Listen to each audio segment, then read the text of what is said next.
नौजवानों, एक मेरी बात सुन लें। जब मैं क्रिकेट खेलता था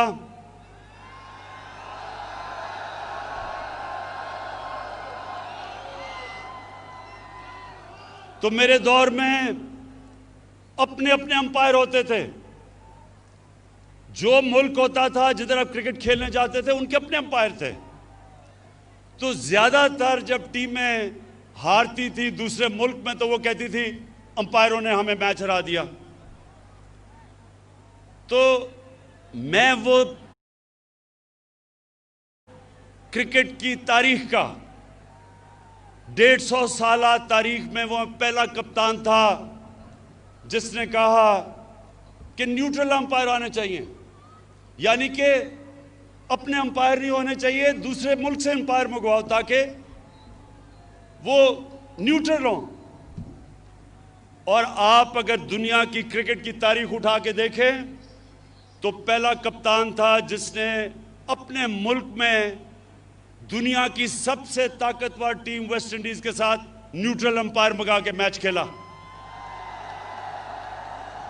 और फिर दूसरी टीम जो मंगवाई न्यूट्रल अंपायर से, हिंदुस्तान से जब हमारा मैच होता था ना पाकिस्तान उधर जीतता था क्योंकि जब टीम हारने लगती थी उनके अंपायर आ जाते थे, ना हिंदुस्तान यहां जीतता था और कई दफा हमारे अंपायर भी हमारी मदद करते थे।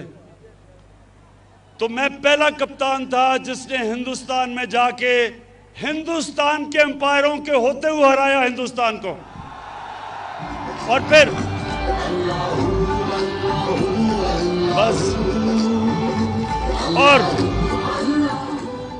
और फिर जब हिंदुस्तान पाकिस्तान आई तो हमने न्यूट्रल अंपायर से उनके साथ मैच खेला और हमारी वजह से आज दुनिया की क्रिकेट में न्यूट्रल अंपायर हैं। जो हारता है वो हार मान जाता है, वो कहता है क्योंकि अंपायर अब न्यूट्रल है। आज मैं आपके सामने वादा करता हूं अपनी कौम से, ये मेरी हुकूमत है जो पहली दफा पाकिस्तान में एक ऐसे इलेक्शन करवाएगी कि जो हारेगा वो भी मानेगा कि इलेक्शन साफ और शफाफ हुआ है। इसके लिए हम कई चीजें कर रहे हैं। हम इलेक्ट्रॉनिक वोटिंग कर रहे हैं। हम एक इलेक्ट्रॉनिक वोटिंग यानी टेक्नोलॉजी का फायदा उठाएंगे। हम इसके ऊपर पूरा काम कर रहे हैं। हम इंशाल्लाह सारे वो कदम उठाएंगे कि ऐसा इलेक्शन होगा जो सिर्फ पाकिस्तान में एक दफा हुआ था 1970 में, जब सबने कहा कि साफ और शफाफ इलेक्शन है। उसके अलावा सारे इलेक्शनों में जो हारता था वो कहता था कि इलेक्शन में धांधली हुई। ये जो अब इलेक्शन होगा, हम इलेक्शन रिफॉर्म्स कर रहे हैं, टेक्नोलॉजी लेके आ रहे हैं। जो जो चीज़ें हमने पूरा स्टडी किया कि कैसे साफ होगा, सारी इस्लाहत कर रहे हैं। और इंशाअल्लाह जिस तरह क्रिकेट की दुनिया में मैं पहला कप्तान था जो न्यूट्रल अंपायर लेके आया, आज इंशाअल्लाह पाकिस्तान भी याद रखेगा कि वो हुकूमत आई जिसने पहली दफ़ा पावर में होते हुए साफ और साफ इलेक्शन करवा के भरपूर तरीके से इलेक्शन जीता।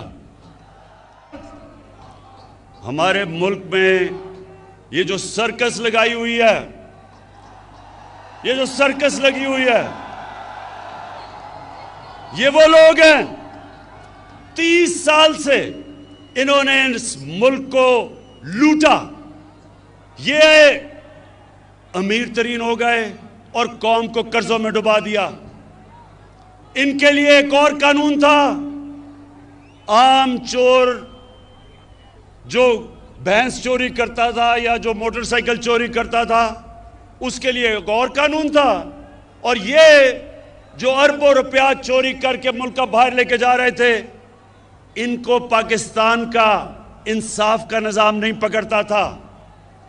अब इनको मुश्किल पड़ गई है। पहली दफा जो केसेस नैब के अंदर इनके दौर में बने हुए थे, हमने नहीं केसेस बनाए, ये इनके दौर के केसेस थे। वो अपने दौर में तो ये एक दूसरे को पूछते नहीं थे। हमारे दौर में हमने नैब को आज़ाद छोड़ दिया है। इनके दौर में नैब इनकी गुलाम थी, हमारे दौर में आज़ाद है। अब ये सारी ब्लैकमेल इसलिए मुझे कर रहे हैं कि ये चाहते हैं कि मैं किसी तरह नैब को ख़त्म कर दूं ताकि इनकी चोरी बच जाए। हाफिजाबाद के लोगों, पहले मुझे बताओ, क्या मैं इनको छोड़ दूं?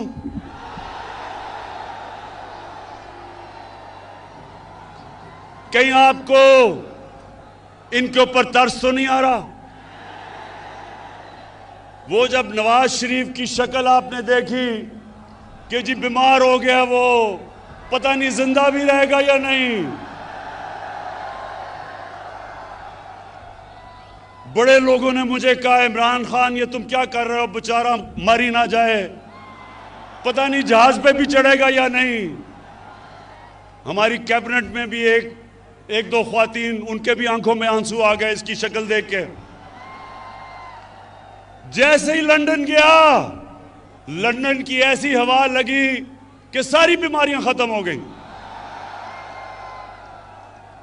तो ये जो सब इकट्ठे हैं, मैं इन सारों को आज पैगाम देना चाहता हूं कि देखें, आज तक आपका उन लोगों से मुकाबला था, या वो उनको अपनी कुर्सी की ख्वाहिश थी, या वो आप ही की तरह करप्ट थे। आज आप सबका मुकाबला इमरान खान से है। एक वो इंसान जिसको अल्लाह ने मुकाबला करना सिखाया है। मैं आज आप सबको कह रहा हूं कि आप जो मर्जी कर लें, जितने मर्जी जलसे करने हैं कर लो, लेकिन जब तक आप इस मुल्क का लूटा हुआ पैसा वापस नहीं करेंगे, आपको नहीं छोड़ूंगा।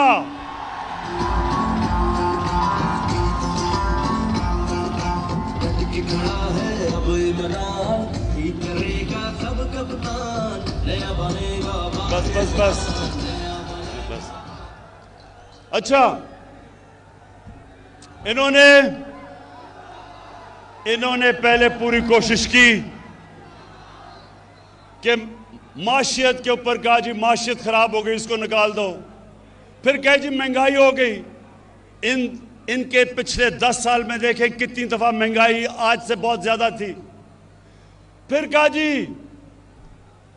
कि वो कोरोना के अंदर इमरान को नहीं समझ कि वो जिस तरह नरेंद्र मोदी ने बंद किया था अपना मुल्क, इमरान खान को भी करना चाहिए। अल्लाह अल हक है, अल्लाह का शुक्र अदा करता हूं, उसने हमने कोरोना से भी बचा दिया। फिर इन्होंने एक फैटफ, एक ऐसी चीज है जिसमें पाकिस्तान को इनकी वजह से ग्रे लिस्ट में डाला हुआ है। अगर पाकिस्तान ब्लैक लिस्ट हो जाता है तो हमारे ऊपर सैंक्शंस लग जाती हैं, हमारी माशियत बैठ जाती है। तो इन्होंने सोचा कि अब तो इसको ब्लैकमेल कर लेंगे कि पहले नैब को ख़त्म करो और फिर हमें फैटफ साइन करेंगे। इन्होंने मुझे नैब में 38 शिक्के हैं नैब की, उसमें से कहा 34 शिक्कों को इस तरह कर दो कि नैब ही ख़त्म हो जाए ताकि इनकी चोरी बच जाए। जब मैं नहीं माना तो इन्होंने क्या किया कि इन्होंने अदलियों पे भी हमला किया। 3 चीफ जस्टिस बैठे हुए थे जिनके खिलाफ इन्होंने बातें शुरू कर दी कि जी नवाज शरीफ ने कहा फैसला ही गलत था। 3 चीफ जस्टिस थे, अदलियों का भी अटैक किया और फिर पाकिस्तान के आर्मी चीफ और ISI चीफ को अटैक किया। आर्मी चीफ और ISI चीफ को अटैक करने का मतलब फौज को अटैक करना। यहां मेहदी भट्टी बैठे हैं, इनका बेटा बलूचिस्तान में शहीद हुआ। इस तरह के कितने हमारे फौजी शहीद हुए हैं हमें हमारी हिफाजत करते हुए। लेकिन वो आदमी बाहर लंदन में बैठ के यहां हमारी फौज के खिलाफ साजिश कैसे कि जब अब कहते हैं कि आर्मी का चीफ और जो आईएसआई का चीफ है उसको फौज बदल दे, तो क्या फौज कोई एक जमहूरी इदारा है? क्या उन्होंने नो कॉन्फिडेंस मोशन पास करना है? वो ये कह रहा है कि फौज के अंदर बगावत की जाए, वो ये कह रहा है कि फौज कू करे, यानी कि हमारी फौज तबाह हो। अपनी चोरी बचाने के लिए नवाज शरीफ तुम इधर तक पहुंच गए हो कि हिंदुस्तान की जुबान बोल रहे हो अपनी फौज के खिलाफ। इससे मेरा अज़म और मजबूत है कि तुम्हारी तरह के लोग, तुम्हारी तरह के मीर जाफर, मीर सादिक और मीर रियाज सादिक, इनको इंशाअल्लाह जब तक हम इनको कानून के नीचे नहीं लेके आएंगे और इनका पैसा नहीं निकालेंगे, इंशाअल्लाह मैं इनको नहीं छोड़ूंगा।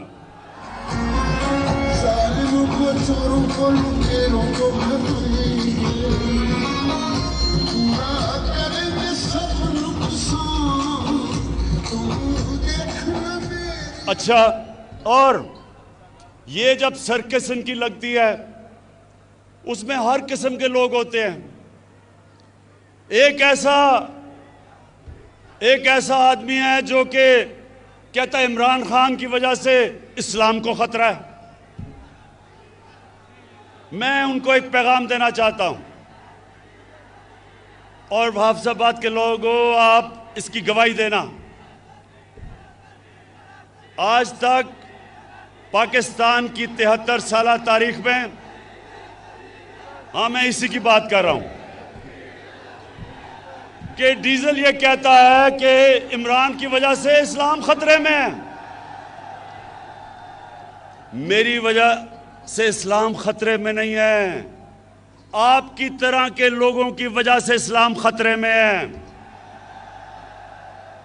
मैं आज चैलेंज करता हूं, पाकिस्तान की 73 साल तारीख में किसने आज तक अपने नबी सल्लल्लाहु अलैहि वसल्लम का, उनका जो मौकफ, उनके लिए कौन इस तरह इंटरनेशनल स्टेज पे खड़ा हुआ है मेरे अलावा? चैलेंज करता हूं आपको।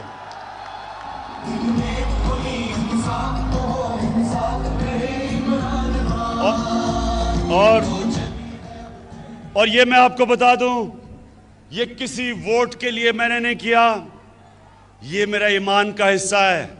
हमारे नबी सल्लल्लाहु अलैहि वसल्लम हमारे दिलों में बसते हैं।